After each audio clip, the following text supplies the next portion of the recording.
Violence hit Northern Ireland after years of simmering bitterness between the Catholic minority and the ruling Protestant regime. And while the economic problems are large and long-standing, it is religion above all which divides this land.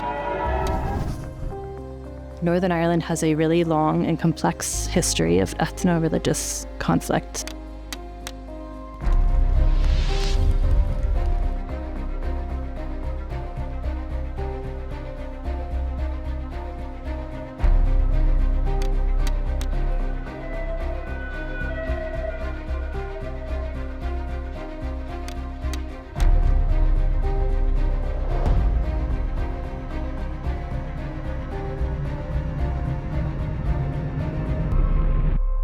A historic day at Stormont after a generation of bloodshed, an agreement that unites loyalist and Republican. The historic agreement they hope will usher in a new era for the island.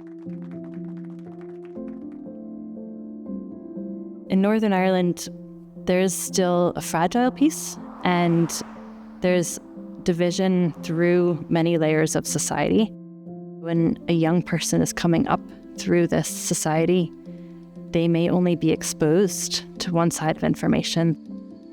I went to an Irish language primary school. My whole education was in Irish. We were surrounded in all Irish culture, Irish sport, everything, so it was very divisive. If you're going to a Protestant school, you're never meeting Catholics. You don't have any Catholics in your sports team, you don't have any Catholics in your class, and vice versa.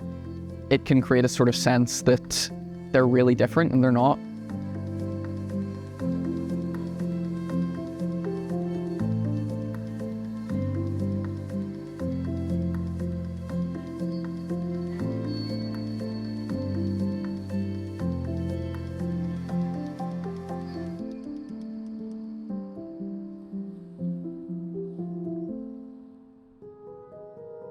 So our broader project is about how polarized information is socially transmitted. For example, the peers around you, your family, the community that you live in, the institutions around you. The other big question that we're asking is what facilitates and hinders epistemic vigilance in young people.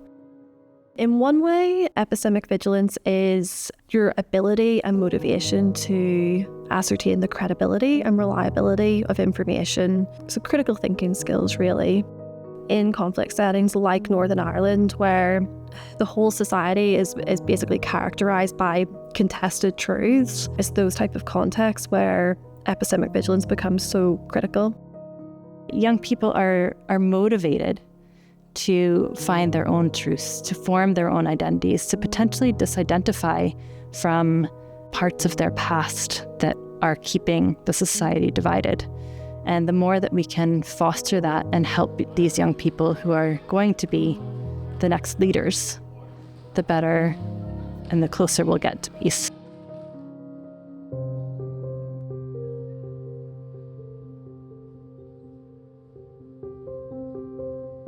I come from a Catholic family and I've had only Catholic education. My family was affected by the Troubles, so there has always been this sense of understanding about the conflict, and that was kind of taught to me at a very young age. I went to a state primary school, which is predominantly Protestant Unionist. There's a lot of long-standing sort of divisions in older generations, but for us growing up, the way that it's ingrained is through education. You kind of maybe learn about the other community, but you don't interact with them. It's just very, very separate. So I went to an Irish language primary school. I was very much in one side of things and had a very specific polarised view until I took part in church education and actually interacted with people from different backgrounds.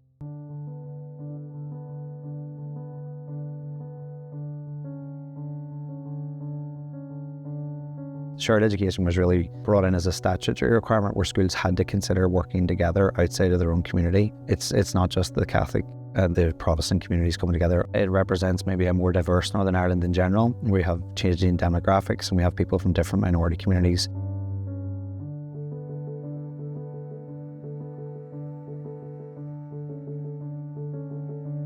I think shared education provides an opportunity in Northern Ireland, an opportunity that's necessary if us as a whole society are going to move forward from the past.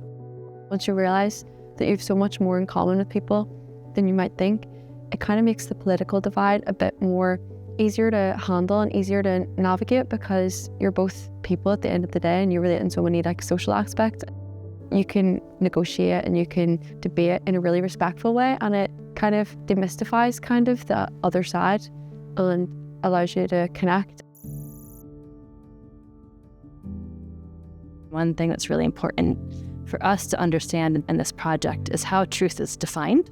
And we feel that truth is often quite complex and context dependent. You can find the facts, and that's really important because we need facts, but the truth is a slightly different thing, and it's a very difficult thing to quantify. History is subjective to each individual depending on how they were affected by it. One form of epistemic vigilance is to acknowledge, yes, those are fundamentally different truths for those individuals, but perhaps there's a world where they can simultaneously be true and coexist alongside one another. We do source work, and you look at, who's the author, when did they write this, why? And you do that sort of stuff. I think I tend to get my information from a multitude of sources, and I think there are some reliable sources, and I think your kind of critical thinking skills at the time when you consume information is really important. Across the world, you're seeing segregated societies or increasingly polarizing societies because of the way that we're consuming media. Because the second you click something, the algorithm will reconfigure itself in order to give you more content like that, and that's only going to bring people further apart. People here, I think, allow themselves to exist in a kind of an information vortex. All they hear is their own views reflected back to them. I try my best not to do that. The first point of reconciliation is understanding, and to understand you have to listen. People just can engage in debates here without listening at all. They're just saying what they think and trying to outdo the other person and show how their side is the right side. It is difficult being in such a polarised society. To try and put yourself in the place of the other is hard, but it's probably one of the most important things we can do. Things like shared education and then moving further steps on from that are important. There's no progress without listening, and that's evident in our own assembly.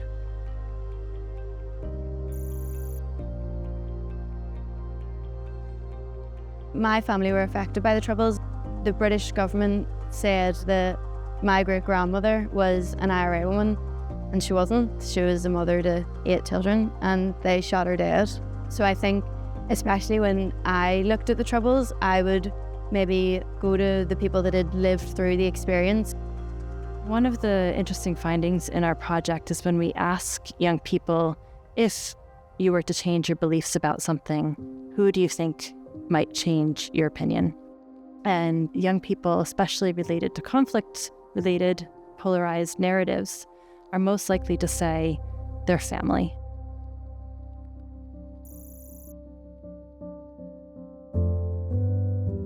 Each school selects one of 2 modules of history. One module of history is taught around Britain's role in the World Wars, and one period of history goes over the Troubles. And one finding that we found so far is that Catholic-maintained schools are much more likely to teach the module that relates to the Troubles, and state-controlled schools are equally likely to teach one module or the other.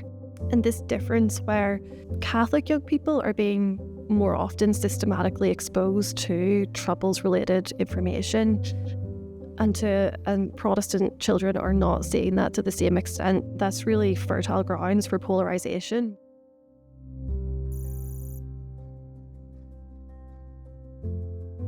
What we're seeing is that different texts are used in schools that are majority Catholic and majority Protestant.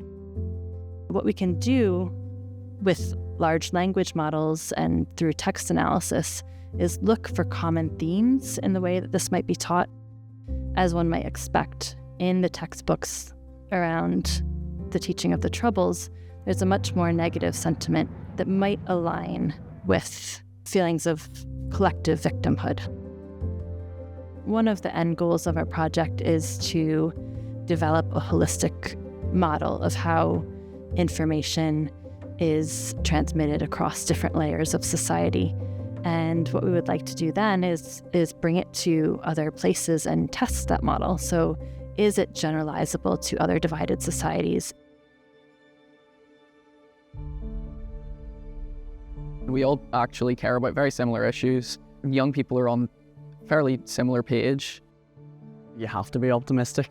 There has, for a prolonged period, been an element of hopelessness in Northern Irish politics and society as a whole, but in order to change that, you have to at least try. I'm optimistic too, and especially having been sitting in the room with these guys and the rest of the people doing the project, and if we're able to work together, hopefully the rest of our generation are, and that does bring me hope. I am very optimistic about the role that young people can play in moving our society to be more knowledgeable, to be more resilient, to be more peaceful. If young people have the right tools, then there's absolutely the ability to make change in their societies.